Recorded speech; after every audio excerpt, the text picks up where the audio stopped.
आपसे मिलकर अच्छा लगा। एनिमल किंगडम में कुछ दुश्मन ऐसे हैं जो इमेजिनेशन को बिल्कुल सच्चाई में बदल देते हैं, जैसे लायंस और टाइगर्स। ये apex predators power, strength, majesty के सिंबल्स हैं। और जब बात होती है ये जानने की कि कौन सच में ज्यादा स्ट्रॉन्ग है, तो मामला थोड़ा गर्म हो जाता है। कुछ लोग ये कहते हैं कि लायंस अपने फियरलेस झुंड और सोशल हायरार्की के साथ नेचुरली ज्यादा पावरफुल होते हैं। दूसरे लोग कहते हैं कि टाइगर्स अपने रॉ पावर और सॉलिटरी डोमिनेंस के साथ अल्टीमेट कंटेंडर्स होते हैं। लायंस और टाइगर्स ऐसे लगते हैं जैसे एक ही सिक्के के दो हिस्से, पर उनका evolutionary path millions of years पहले अलग हो गया था, जिसकी वजह से आज वो बिल्कुल अलग अलग शिकारी बन गए हैं। दोनों स्पीशीज एक कॉमन एंसेस्टर से बिलोंग करती है, एक powerful prehistoric big cat जो पुराने जमाने में इस जमीन पर घूमती थी। वक्त के साथ जब क्लाइमेट्स और हैबिटेट्स बदले तो उनके एंसेस्टर्स ने इवॉल्व करके लायंस, टाइगर्स, लेपर्ड्स और जैगवार्स के रूप में आ गए। ये एवोल्यूशनरी डिफरेंसेस सिर्फ फिजिकल नहीं है,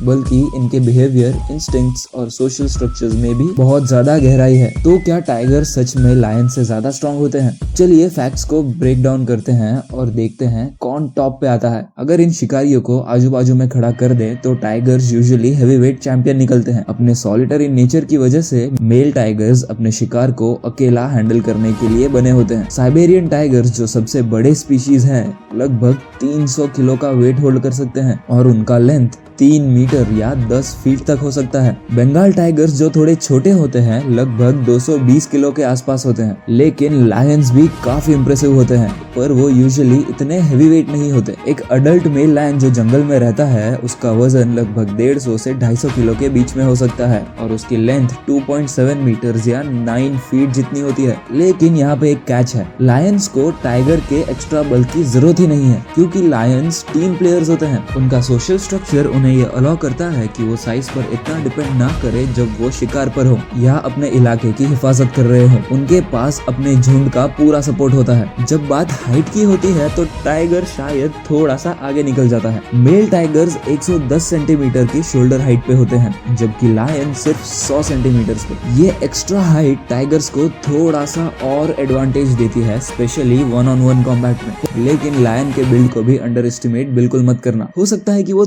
थोड़े से छोटे लगे, पर लायंस प्योर मसल्स होते हैं जो इंटेंस पावर और स्पीड के लिए फाइनली ट्यून्ड होते हैं। लायंस और टाइगर्स दोनों ही पावर हाउसेस हैं अपने अपनी जगह पर वो अपनी ताकत बिल्कुल अलग अलग टेक्निक्स के साथ यूज करते हैं। टाइगर अपने सोलो पावर का मास्टर है, यानी वो अकेला शिकार करने में माहिर है। उनके 4 पैरों में इतनी ताकत होती है कि वो एक ही सिंगल स्ट्राइक में हड्डियों का चूरा कर दे। ये सटीक होने की टेक्निक टाइगर्स को छुप के शिकार करने के लिए बहुत ज्यादा मददगार होती है। टाइगर्स एक्सट्रीमली पेशेंस के साथ अपने शिकार के पास धीरे धीरे घुसने की कोशिश करते हैं, फिर एक ही झटके में एक खतरनाक अटैक और शिकार का खेल खत्म। टाइगर के लिए एक अटैक का की है प्रेसिजन, एक डिसाइसिव हमला, या तो इस पार या तो उस पार। लायंस दूसरी तरफ अपनी स्ट्रेंथ को टीम में डिवाइड करने की कोशिश करते हैं। वो एंड्योरेंस और स्पीड के लिए बनाए गए हैं और स्ट्रेटेजिक कोऑपरेशन पर डिपेंड करते हैं ताकि वो ज्यादा बड़े प्रे को हंट कर सके। वो शिकार के पहले पूरा एक स्ट्रैटेजी बनाते हैं और उसके बाद हमला करते हैं ताकि वो मिलकर एक बड़े शिकार का मजा उठा पाए। प्राइड यानी झुंड में हंट करना एक कोऑर्डिनेटेड डांस की तरह होता है, जिसमें हर लायन का अपना अपना एक रोल होता है। झुंड के आधे शेर शिकार के आगे चले जाते हैं और कुछ पीछे से शिकार को दबोचते हैं और कुछ इस तरह से ये लोग शिकार करते हैं। ये ग्रुप एफर्ट लायंस को मैसिव एनिमल्स जैसे बफेलो को टैकल करने में भी मदद करता है, जो एक सिंगल प्रेडेटर के लिए इम्पॉसिबल हो सकता है। लायंस की असली पावर परसिस्टेंस और टीम वर्क से आती है, शेयर फोर्स से नहीं। ये कॉन्ट्रास्ट हंटिंग स्टाइल में भी देखा जा सकता है। टाइगर जो अकेला शिकार करता है, वो किसी भी कॉन्फ्लिक्ट को जल्दी खत्म करना चाहता है, और अगर आमना सामना हो ही जाए तो टाइगर अपनी एक्सप्लोसिव स्ट्रेंथ का यूज करता है और एक ओवर पावरिंग मूव के साथ ओपोनेंट को डोमिनेट कर लेता है ताकि लंबे समय तक उसे शिकार के साथ जूझना ना पड़े। लायंस इसके बिल्कुल ऑपोजिट होते हैं, एंड्योरेंस बेस्ड कॉम्बैट में एक्सपर्ट होते हैं। मेल लायंस अपने झुंड को डिफेंड करते हैं और अक्सर दुश्मनों से टकराते हैं, और ऐसे बैटल्स में उनकी रेजिलियंस और और स्टैमिना दोनों टेस्ट होते हैं। इस लंबे चलने वाले संघर्ष का एक्सपीरियंस उनकी स्पीड, स्ट्रेंथ और स्ट्रेटेजी का एक यूनिक कॉम्बिनेशन बनाता है। बड़े शिकारियों के वर्ल्ड में जॉज और क्लॉज ही असली वेपन्स होते हैं। टाइगर्स अपने बड़े स्कल्स और हाईली डेवलप्ड जॉ मसल्स के साथ हर बाइट में सीरियस पावर ला सकते हैं। टाइगर का बाइट फोर्स लगभग 150 PSI का होता है, जो हड्डियों को चकनाचूर कर सकता है, और अगर गले पे एक अटैक पड़ गया तो उसका काम खत्म। ये ट्रिमेंडस फोर्स टाइगर्स को बड़े शिकारों पर तुरंत काबू पाने में मदद करता है, जो अकेले शिकार करने के लिए बहुत ज्यादा जरूरी है। लायंस थोड़े कम पावरफुल होते हैं बाइट स्ट्रेंथ में, जो लगभग 650 PSI होता है, लेकिन फिर भी उनकी जॉस काफी फॉर्मेडेबल होती है। ये फोर्स ज्यादा नहीं तो भी सीरियस डैमेज करने के लिए इनफ है, खासकर टेरिटोरियल बैटल्स में जो मेल लायंस को हमेशा फेस करनी पड़ती है। इन इंटेंस एनकाउंटर्स में लायन अपने बाइट को ऑफेंस और डिफेंस दोनों के लिए यूज कर सकते हैं। वो अपने शिकार को दबोच कर पकड़े रखते हैं ताकि ये लंबा संघर्ष उनके लिए फायदेमंद हो और धीरे धीरे शिकार का दम घुट जाए। और इसके बाद आते हैं क्लॉज यानी नाखून। ये दोनों प्रेडेटर्स के लिए हंटिंग और फाइटिंग दोनों में एसेंशियल टूल्स हैं। दोनों बड़ी बिल्लियां रिट्रैक्टेबल क्लॉज के साथ आती हैं जो 3 इंच तक एक्सटेंड कर सकते हैं, और ये उन्हें एक लीथल ग्रिप देता है। टाइगर्स अपने क्लॉ का इस्तेमाल प्रे को सीज और उस पे काबू पाने के लिए करते हैं। अपने पंजों से पावरफुल हमला करते हैं जो बड़े बड़े जानवरों को भी बेहोश कर सकता है। इनके ताकतवर आगे के पंजों के सपोर्ट से टाइगर्स अपने क्लॉज काफी इफेक्टिव तरीके से यूज करते हैं जब वो छुपकर शिकार कर रहे होते हैं। लायंस के क्लॉज भी इक्वली शार्प और प्रिसाइज होते हैं, और ये उनके हंटिंग और कॉम्बैट में काफी क्रिटिकल होते हैं। टेरिटोरियल फाइट्स में लायंस अपने क्लॉज का यूज करके राइवल्स को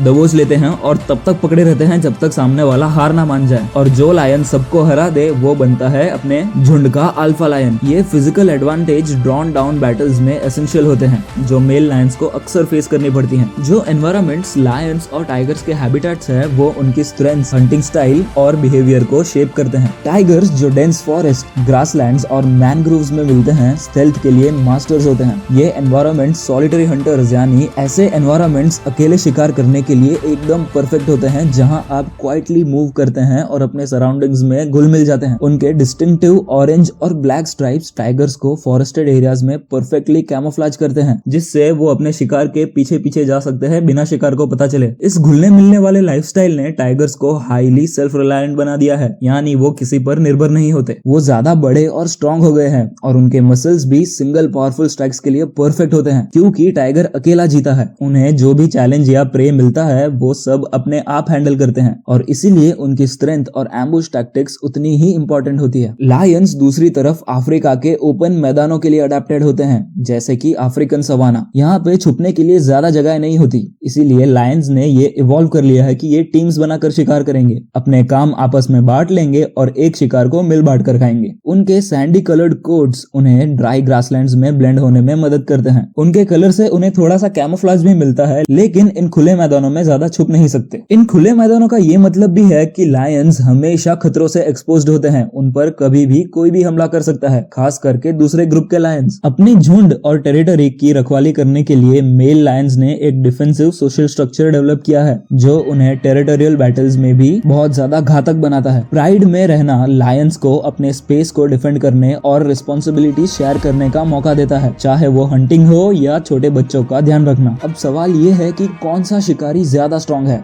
लायन या टाइगर? ये सवाल सालों से लोगों को कंफ्यूज करता आ रहा है। हिस्ट्री में कई रिकॉर्डेड एनकाउंटर्स हुए हैं जहां दोनों शिकारी के बीच एक युद्ध हो गया। कुछ पुराने जमाने में भी देखी गई है और कुछ मॉडर्न कैप्टिविटी यानी जूज में भी देखी गई है। रोमन एम्पायर के दौरान दोनों लायंस और टाइगर्स को कोलोजियम में एक दूसरे के सामने लड़ाया जाता था, ताकि पब्लिक इनकी लड़ाई का मजा ले सके। ऐसे ही मुठभेड़ों के अकाउंट्स दिखाते हैं कि टाइगर्स ने हर बार ज्यादा जीत हासिल की है। ये शायद उनकी बड़े साइज की वजह से और सोलो फाइटिंग स्किल्स की वजह से होता है। बात करें मॉडर्न जमाने की तो ऐसे एनकाउंटर्स कभी कभी कैप्टिविटी या सर्कस में देखे जा सकते हैं, जहां लायंस और टाइगर्स को एक साथ रखा गया था। लेकिन अब ऐसी लड़ाइयां करवाना एथिकल और सेफ नहीं माना जाता। इन कुछ सिचुएशंस में रिपोर्ट्स ये बताती हैं कि tigers generally one on one confrontations में बेटर परफॉर्म करते हैं। उनका पावरफुल शरीर और सिंगल डिसाइसिव अटैक की वजह से उनको लायंस पे एक अपर एज मिल सकता है। लेकिन ऐसे अकाउंट्स भी हैं जहां लायंस ने अपनी बात भी रखी है, खासकर उन जगहों में जहां लायंस के पास थोड़ी ज्यादा जगह होती है हिलने डुलने के लिए। मेल लायंस जो अपने झुंड को डिफेंड करने के लिए दूसरे लायंस के साथ लड़ाई करते हैं वो बहुत ज्यादा एक्सपीरियंस्ड होते हैं दूसरे जानवरों के साथ लड़ने के लिए, तो मेल लायंस इस बात का एडवांटेज उठा सकते हैं। तो साइज, स्ट्रेंथ, टेक्निक और एडेप्टेशंस को कंपेयर करने के बाद ये कंक्लूजन मिलता है कि दोनों लायंस और टाइगर्स अपनी अपनी जगहों पर एकदम खतरनाक शिकारी हैं। हाँ, एक के पास अपनी यूनिक स्किल्स हैं जो अपने एनवायरनमेंट में परफेक्ट बनाती है उसे। टाइगर का अनमैच्ड स्ट्रेंथ और स्टेल्थ उसे सॉलिटरी सर्वाइवल का मास्टर बनाते हैं, पावरफुल एम्बुश टैक्टिक्स और साथ में मसल्स का भी यूज करते हैं। जबकि लायंस का कॉम्बिनेशन रेजिलियंस, सोशल स्ट्रक्चर और टैक्टिकल कॉपरेशन यानी प्लान बनाने की शक्तियों पर भी निर्भर करता है, जहां टीम वर्क का ज्यादा इस्तेमाल किया जाता है। तो असली किंग कौन है? शायद ये ज्यादा इंपॉर्टेंट नहीं है कि विनर कौन है, और ज्यादा इंपॉर्टेंट ये समझना है कि दोनों बिग कैट्स अपने अपने तरीके में मास्टर्स हैं। अगर आपको ये वीडियो पसंद आई हो तो लाइक करना ना भूले और मिलते हैं अगले वीडियो में।